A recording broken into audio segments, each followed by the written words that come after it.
सासू माँ की नई सहेली।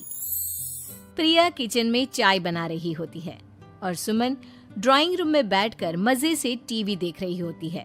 तभी दरवाजे की घंटी बजती है। प्रिया, जरा देखना तो कौन आया है। देखती हूँ मम्मी जी। प्रिया दरवाजा खोलती है तो सामने पड़ोस वाली विमला आंटी खड़ी होती है।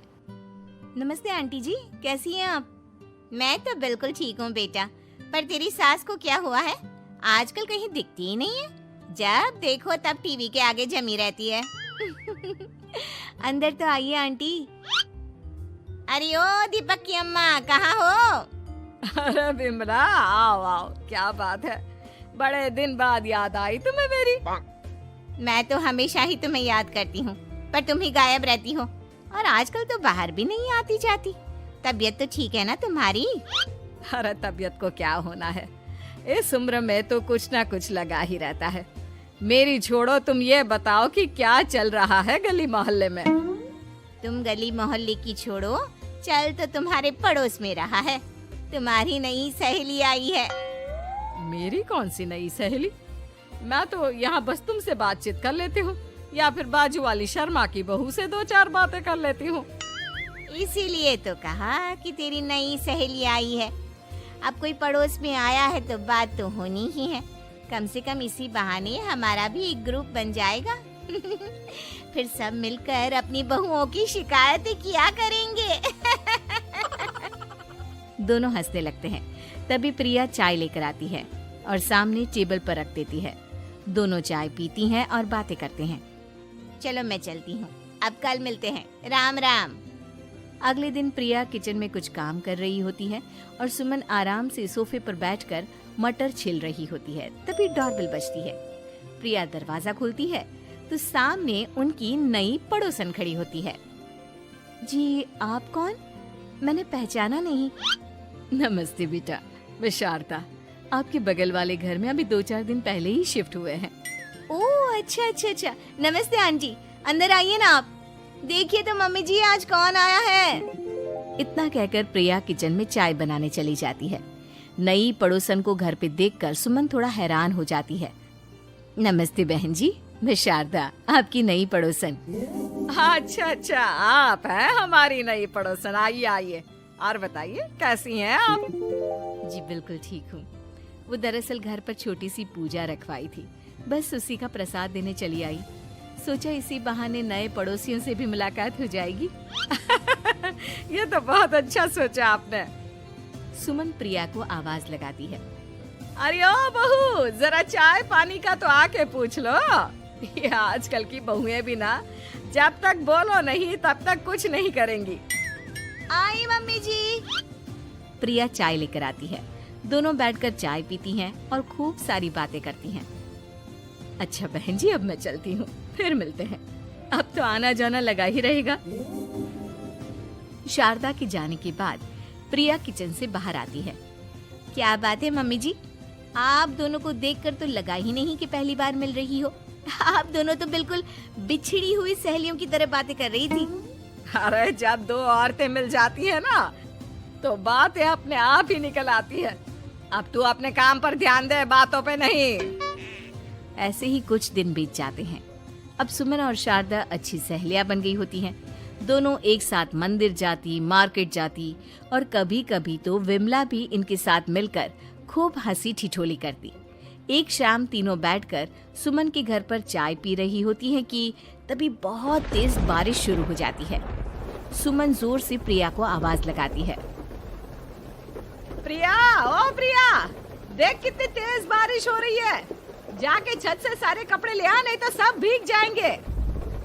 सुमन 2 बार आवाज लगाती है लेकिन प्रिया का कोई जवाब नहीं आता। शायद प्रिया कुछ काम कर रही है, इसीलिए कुछ जवाब नहीं दे रही। अरे काहे का काम, आराम फरमा रही होगी महारानी। तभी प्रिया बीमार हालत में अपने कमरे से बाहर निकलती है। हाँ मम्मी जी, क्या हुआ? मेरी तबीयत थोड़ी ठीक नहीं है ना, इसलिए आग लग गई। अरे सारे कपड़े भीग गए और तुझे सोने से फुर्सत नहीं है।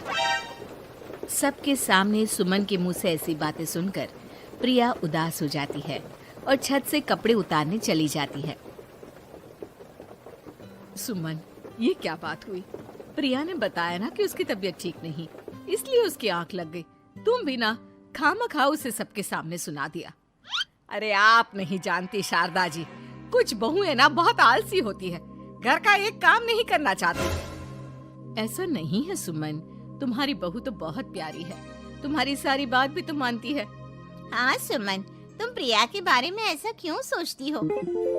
मेरी भी दो बहुएं हैं, लेकिन मैं उन्हें अपनी बेटियों की तरह रखती हूँ। आखिर वो भी तो किसी की बेटियां ही है ना। और अगर तुम ऐसा ही व्यवहार करोगी तो एक दिन प्रिया भी तुम्हारे साथ ऐसा ही बर्ताव करेगी। शारदा और विमला की बातें सुनकर सुमन की तो बोलती बंद हो जाती है। वहीं प्रिया भी बाहर से सारी बातें सुन रही होती है। अरे मैं कोई उसकी दुश्मन थोड़ी ना हूँ, मैं भी उसकी माँ हूँ, लेकिन कभी कभी सास बनना पड़ता है, नहीं तो बहुएं हाथ से निकल जाती है। देखो सुमन, ये सब सोच का फर्क है। अगर तुम ये सोचोगी तो कभी प्रिया को अपनी बेटी नहीं बना पाओगी। इतना कहकर शारदा और विमला वहां से चली जाती हैं और सुमन अकेले बैठकर उनकी बातें सोचने लगती है। अगले दिन प्रिया और दीपक अपने कमरे में बैठकर बात कर रहे होते हैं और सुमन उनके कमरे के बाहर कुछ काम कर रही होती है और उन दोनों की बातें सुन लेती है। दीपक, तुम्हें पता है हमारे पड़ोस में जो शारदा आंटी है ना, बहुत अच्छी हैं। अच्छा, ऐसा क्या हो गया जो तुम्हें वो इतनी अच्छी लगने लग गई? कुछ खास नहीं, बस कल जब मम्मी जी मुझे सबके सामने सुना रही थी तो शारदा आंटी ने मेरा साथ दिया। मैं तो सच में हैरान ही रह गई थी जब उन्होंने मम्मी जी को मुझसे ऐसा बर्ताव करने के लिए मना किया। अच्छा, फिर क्या हुआ? होना क्या था, शारदा आंटी तो मम्मी जी को समझा ही रही थी कि बहू को भी बेटी की तरह ही रखना चाहिए, लेकिन मम्मी जी तो मम्मी जी है ना, उन्हें तो मुझ में हमेशा कमी ही दिखती है। काश मुझे भी शारदा आंटी जैसी सास मिली होती जो मुझे भी अपनी बेटी जैसी समझती। सुमन ये सब सुनकर बहुत उदास हो जाती है और वहां से चली जाती है। प्रिया की बातें सुमन के कानों में बार बार गूंज रही थी। उसे बहुत शर्मिंदगी महसूस हो रही थी कि उसने प्रिया के साथ बहुत गलत किया है। अगले दिन सुमन शारदा और विमला को बुलाती है। क्या बात है सुमन, आज तूने ऐसे अचानक क्यों बुलाया? सब ठीक तो है ना? हाँ, सब ठीक है, तुम दोनों बैठो तो सही। तब तक दीपक और उसके पापा भी आ जाते हैं। प्रिया, तुम भी आ जाओ। क्या हुआ मम्मी जी, आपने बुलाया? हाँ प्रिया बेटा, मैं आज सबके सामने तुमसे माफी मांगना चाहती हूँ। मैंने आज तक तुम्हारे साथ बहुत बुरा व्यवहार किया है, लेकिन तुमने कभी भी मेरे साथ बुरा बर्ताव नहीं किया। मुझे अपनी गलती का एहसास हो गया है, हो सके तो मुझे माफ कर देना। प्रिया अपनी सास की बातें सुनकर हैरान हो जाती है। उसकी आंखों में आंसू आ जाते हैं। प्लीज मम्मी जी, आप मुझसे माफी मत मांगिए, मैं भी आपकी बेटी ही हूँ। वैसे एक थैंक यू तो मेरी नई सहेली को भी बनता है, जिसकी वजह से मुझे मेरी गलती का एहसास हुआ। शारदा बहन, आपका बहुत बहुत शुक्रिया जो आपने मेरी आंखें खोल दी। अरे क्या सुमन, तुम भी ना। तो फिर इसी बात पर चाय और पकोड़े हो जाए? हाँ, क्यों नहीं।